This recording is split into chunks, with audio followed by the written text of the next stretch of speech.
Itu tadi laporan wartawan kami iaitu Muhammad Husni Mahat, isu berkaitan dengan krisis identiti ini. Baiklah penonton sekalian ya, dalam studio ini saya bersama dengan 4 orang tetamu yang akan mengupas tentang isu berkaitan dengan krisis identiti. Di sebelah kiri saya kita ada Prof Mariani Muhammad Noor, pakar psikologi dari Universiti Malaya. Selamat datang Prof. Okey. Di sebelah sana kita bersama dengan di sebelah hujung dulu Kartini Islamah dari PT Foundation, dan di sebelah Kartini ialah Dankerina, dan juga kita bersama dengan Sulastri Arifin atau Su. Selamat datang ke Wanita Hari ini semuanya. Okey. Mula-mula sekali mungkin saya nak bertanya kepada Tini dulu tentang menyentuh tentang isu ataupun isu yang berkaitan dengan krisis identiti ini. Adakah ianya pembawakan karakter sejak usia remaja lagi atau macam mana pengalaman sendiri?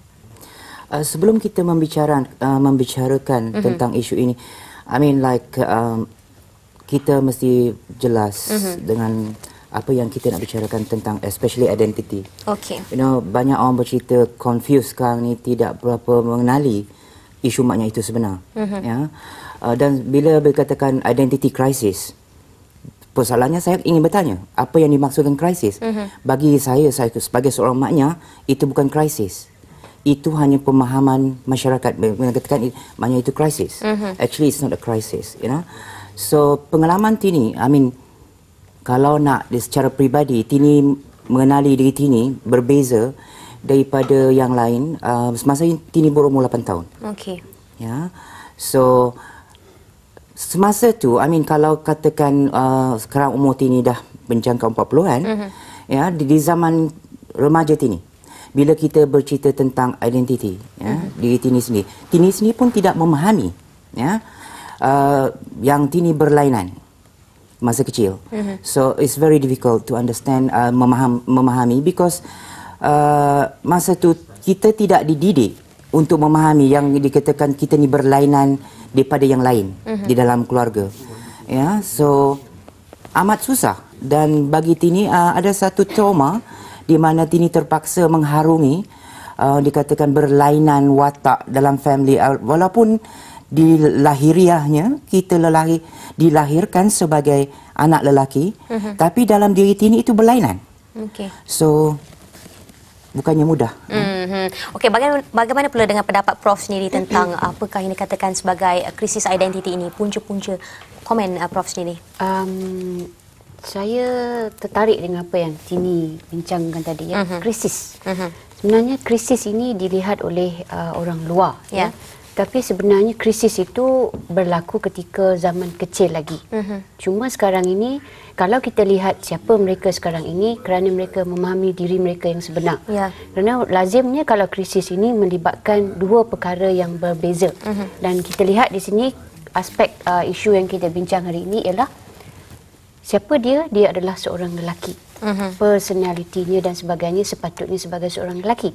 Tapi sekarang ciri-ciri yang ada pada diri mereka adalah ciri-ciri yang bernalurikan naluri wanita.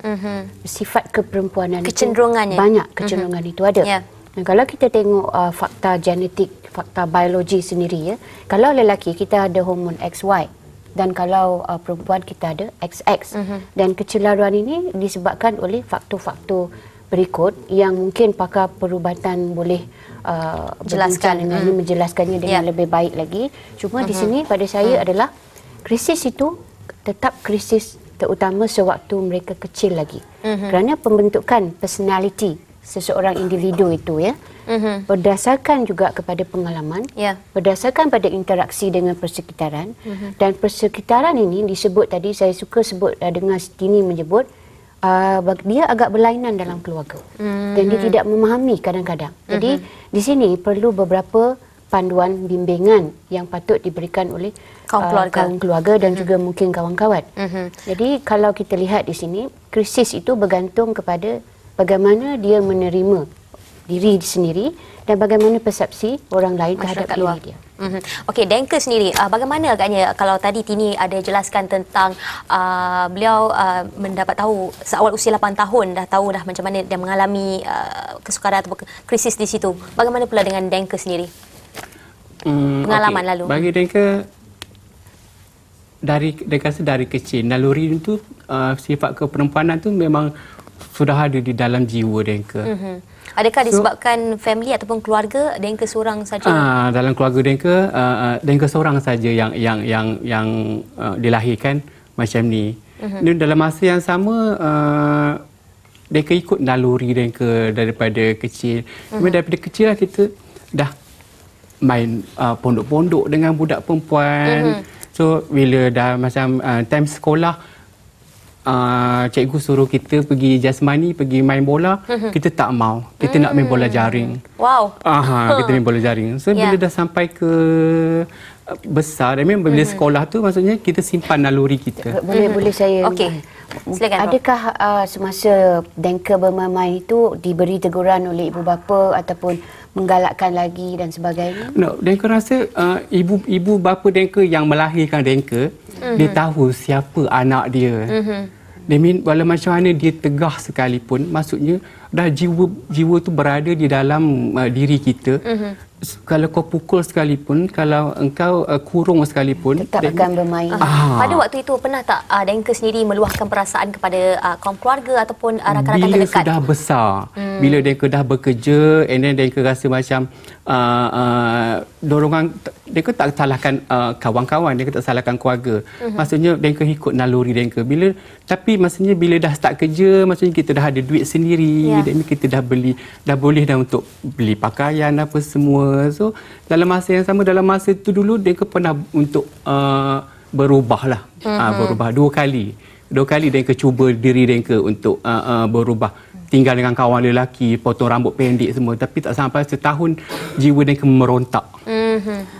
Jika memerontak maksudnya tak boleh. Okey, buat balik semula seperti biasa, seperti biasa. Okey, Su sendiri bagaimana pula, macam Denka daripada kecil juga. Kalau Su sendiri bagaimana? Bagi saya pula, seingat saya dah cuba memakai pakaian wanita ni semasa 5 tahun sebenarnya. Seingat saya lah, mungkin masa tu saya kecil lagi dan saya tak sedar dan tak faham kenapa saya berkelakuan begitu.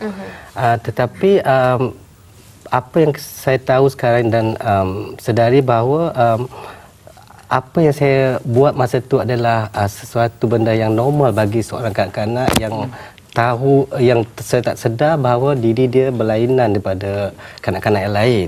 Tetapi pada masa itu kita kanak-kanak lagi, jadi kita tak faham. Hanya kita dengar ibu bapa kita bercerita bahawa kita ni pakaian wanita macam menjadi satu inilah satu benda yang kelakar lah. Tapi kalau kita balik kepada topik kita hari ini, krisis identiti ni, krisis identiti ni ataupun kalau kita sebut lagi dengan betul, konflik jiwa sebenarnya berlaku semasa remaja sebenarnya. Bila kita dapati bahawa perasaan, naluri, pemikiran kita berlainan daripada keadaan fizikal yang kita ada. Dan di situlah kita macam, kenapa saya ni berpakaian, berperasaan, berpemikiran seperti seorang wanita, tetapi fizikalnya saya seorang lelaki. Dari segi pergaulan pada waktu itu memang berkawan, bercampur gaul dengan lelaki ataupun perempuan saja? Bagi kita masa kita remaja atau kanak-kanak lagi, kita tak ada macam kita tak ada pilih kawan. Kita berkawan dengan lelaki dan perempuan. Jadi tak ada kata orang kita hanya memihak kepada lelaki saja atau perempuan saja. Tapi bila kita dah dapati diri kita berlainan, dan baru kita cuba nak bergaul lebih kepada perempuan, sebab kita rasa diri kita adalah seorang perempuan pada masa itu. Okey. Bila Tini menambah apa yang Dr. Mariani cerita awalnya, bila dia bercerita dari segi environment, persekitaran atau pembawakan keluarga, saya rasa tidak ada ibu bapa yang mahu anak dia seperti apa yang dikatakan maknya. Di mana bila kita bercerita tentang keluarga seorang ayah dan ibu, kalau boleh dia ingin mendidik anak dia sempurna. Kalau boleh dikata, sebab apa sekarang ni kita bercerita anakku kalau lelaki mesti becoming a man, seorang lelaki, dan seorang ataupun mestinya wanita. Straight away. Tapi itulah dikatakan tidak ada. Dan saya rasa bila kita bercerita tentang keluarga, yang saya dengar daripada kawan saya, semua dikatakan boleh dikatakan keluarga kita. Tidak mahu kita menjadi apa yang kita jadi sekarang ini. Ya, bukannya mudah, bukan dikatakan kenapa nak bila kita tinggal di kampung, ya, mulut orang kampung suka mengata, kata anak kau tak sempurna sebagainya. Mana ayah yang ataupun ibu nak anaknya boleh seperti terima. Itu, ya? So kalau nak disalahkan pembawaan dikatakan ayah, saya rasa tidak. Bagi Tini sini, pengalaman Tini, ayah Tini bukan dikatakan pernah ikut ayah Tini bekerja, seorang kata yalah bekerjanya JKR dulu. Dia nak Tini jadi lelaki, dia bawa Tini pergi kerja sampai dia kerja dengan kapok masa kecil supaya Tini jangan berkelakuan seperti perempuan. Dah cuba dalam proses untuk memahami, orang kata adakah perkesetaraan ataupun adakah mak kita sengaja, saya rasa tidak.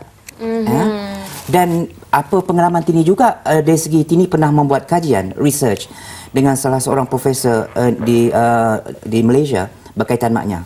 Daripada 502 responden yang kami buat, boleh dikatakan hampir 95% bukan disebabkan environment, disebabkan keluarga. Ya, itulah dikatakan kadang kami sendiri susah untuk memahami. Kadang kita katakan we are not educated dalam semasa sekolah rendah about sexuality. Okey.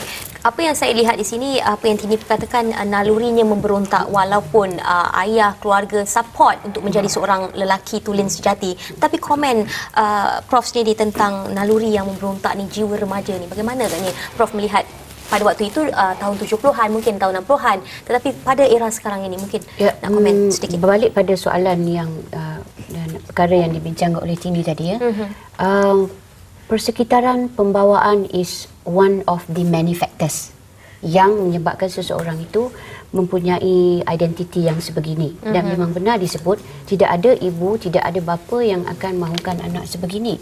Tetapi kalau kita lihat, sebab saya pun ramai juga bergaul dengan pelajar-pelajar di kalangan yang sebegini, dan memang saya memahami mereka, dan ada di antara mereka yang mana ibu bapa menerima mereka seadanya asalkan tidak membuat perkara-perkara yang luar daripada norma-norma hidup bermasyarakat. Selagi dia boleh membawa diri dia, selagi dia tidak mengganggu orang lain dan sebagainya, ibu bapa telah memahami. Tapi masalah kita sekarang ialah stereotip masyarakat kita sendiri. Tidak mahu menerima golongan ini seadanya, bahawa dia lelaki, maka dia perlu perwatakan lelaki. Dan jalan mudah yang paling hampir dengan mereka adalah ibu bapa. Jadi kita nampak sekarang ialah disebabkan oleh faktor pembawaan di dalam keluarga itu sendiri, walaupun mungkin faktor keluarga itu sebenarnya satu daripada faktor-faktor lain yang menyebabkan perkara ini berlaku. Jadi sekarang ini apa yang krisis yang kita sebut sebagai krisis identiti ini adalah di mata masyarakat bahawa kecelaruan gender berlaku dalam diri mereka. Walhal kalau kita cuba memahami, seperti Tini sebut tadi, 95% daripada 500 responden mengatakan bahawa itu bukan disebabkan oleh faktor pembawaan. Dan kita berbalik semula kepada faktor genetik. Dan ini mungkin disebabkan oleh juga faktor genetik. Dan kalau Zura sebut sebagai naluri pemberontakan waktu remaja. Sebab remaja ni selalu memberontak. Remaja ingin menunjukkan bahawa dia mempunyai jati diri. Dia boleh buat apa yang dia mampu buat, walaupun kadang-kadang diberi teguran oleh ibu bapa. Dan kita perlu tahu bahawa dunia sekarang, naluri pemberontakan banyak juga kadang-kadang dipengaruhi oleh pendedahan luar. Bila saya sebut pendedahan luar ini, maksudnya ialah mudah didapat dipengaruhi oleh yang di luar sana, terutama kalau tidak ada panduan, bimbingan atau sokongan daripada ibu bapa itu sendiri. Jadi ini yang dikatakan sebagai krisis itu sendiri. Krisis dalam diri individu tu sebagai remaja, sebagai ibu bapa dan juga sebagai masyarakat. Okey, dan apabila kita bercakap tentang menyentuh tentang isu berkaitan dengan krisis identiti, pastinya banyak respon tindak balas ataupun mereka di luar sana, penerimaan mereka di luar sana. Bagaimana pula dengan dengka penerimaan mungkin rakan sekeliling, rakan sekerja, mungkin juga majikan? So far so good. That mean penerimaan masyarakat, that mean mungkin pembawaan diri kita sendiri tu macam mana kepada masyarakat. So maksudnya kalau cara kita bawa diri kita dengan cara yang yang elok, masyarakat menerima kita dengan seelok-eloknya lah. Tapi mungkin kalau ada pihak yang ada orang yang lain yang bawa diri dia secara yang kurang elok sedikit, penerimaan orang terelok lah. Pernah tak ada mereka yang mencaci, mencerca dan sebagainya? Selalunya budak-budak lah, budak-budak. Tapi kita anggap benda tu benda remeh-temeh. Saya tak mau simpan benda tu dalam hati. Saya buat macam, sebenarnya diri kita sendiri, macam saya, diri kita yang mengundang benda tu untuk budak-budak tengok apa semua. Maksudnya orang lain pun tengok macam tak kena. Kita harus terimalah benda tu. Saya maksudnya kalau macam ini pun, maksudnya di mana-mana pun saya akan pergi, so penerimaan orang tu tidak seburuk yang mungkin orang lain dapatlah. Saya rasa saya tak ada masalah dengan identiti saya. Tak ada masalah. Begitu juga dengan tempat kerja saya. Saya daripada dulu sampai sekarang, lepas kerja je saya sudah dapat kerja yang tetap. Mungkin lain-lain company, tapi company-company itu walaupun saya tak pergi interview, tapi dia orang yang cari saya sendiri. Betapa beruntungnya diri saya walaupun identiti saya yang sebegini. Mungkin ada juga masyarakat yang keliru ya bila nak berhadapan dengan Denka sendiri, nak mungkin isu-isu sensitif seperti nama panggilan dan sebagainya, ada yang mungkin tersalah sebut dan sebagainya. Ada tak pernah tak mengalami situasi begini? Ada juga dipanggil, sometimes dipanggil abang. Tapi kita anggap benda tu jadi macam tak ada kudis lah, tak ada apa yang saya boleh terima lah maknanya. Saya kena terima. So sendiri ada tak pengalaman begitu mengalami pandangan ataupun pendapat yang sebegitu? Dari segi sensitif tu memang sensitif lah. Kita ni manusia biasa kan. Tapi bagi seorang maknya yang dah boleh menerima keadaan diri dia, serta memang dah boleh dapat selesa dengan siapa diri dia. So apa yang orang cakap tu, macam bagi saya, kalau orang cakap apa sekalipun, bagi saya itu adalah masalah dia. Bagi saya clear tentang diri saya, siapa diri saya selesa tentang siapa diri saya, dan saya apa yang saya buat sekarang pun lebih kepada menyumbang kepada komuniti maknya itu sendiri. Jadi saya tak ada rasa macam apa-apa kesalahan ataupun apa-apa masalah saya buat pada orang. Jadi apa yang perlu saya nak sensitif tentang apa yang orang cakap ya. Sebab bagi saya mereka tu yang bermasalah. Jadi kalau dia nak berkomunikasi ataupun nak berhubung dengan saya, mereka boleh datang dan mereka boleh bercakap macam biasa. Dan kalau boleh janganlah panggil nama saya abang ke ataupun nama lelaki yang saya ada. Pasal maknya dia lebih suka orang panggil dia dengan nama seorang perempuan, ya, panggil kakak ke, itu pun kira okey lah. Pasal tu yang kita sampai ke tahap di mana kita menggunakan terma maknya daripada pondan ataupun bapuk seperti mana yang orang cakap dekat luar sana.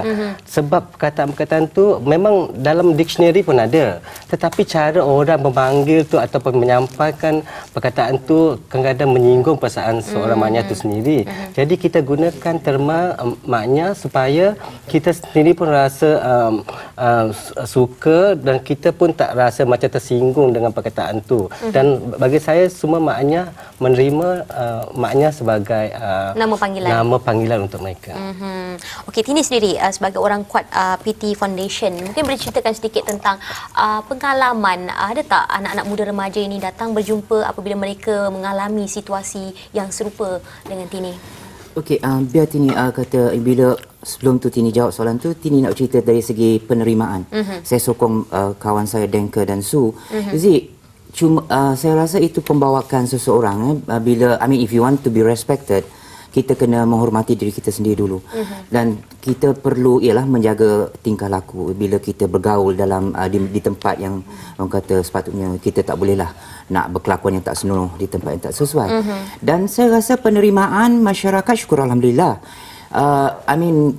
Terhadap maknya, kalau bagi saya, kalau setakat di bandar-bandar besar, banyak orang dapat menerima maknya.